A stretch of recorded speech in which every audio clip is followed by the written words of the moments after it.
প্রিয় দর্শক, আপনারা দেখছেন বাংলাদেশের সর্ববৃহত্তম যে স্থলবন্দর বেনাপোল স্থলবন্দর। আর এই বেনাপোল স্থলবন্দরে লোডিংয়ের কার্যক্রম চলছে।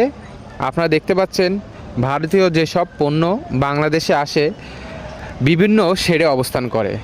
পরবর্তীতে বাংলাদেশি যেসব পণ্যবাহী ট্রাক আছে নিজ নিজ মালিকের কাছে নিয়ে যাওয়ার জন্য পণ্যগুলো 891 হোল্ডিং ইউনিয়ন শ্রমিক দ্বারা লোডিং করানো হচ্ছে। আর এই লোডিং করানোর সময় লাল জামা সহিত যেসব শ্রমিকগুলো দেখছেন এগুলোই কিন্তু 891 হোল্ডিং ইউনিয়ন শ্রমিক।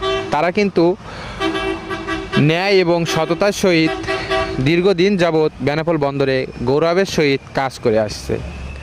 আপনারা দেখতে পাচ্ছেন বেনাপোল 891 হোল্ডিং ইউনিয়ন শ্রমিক কিন্তু বেনাপোলের পোর্টের একটি গৌরব।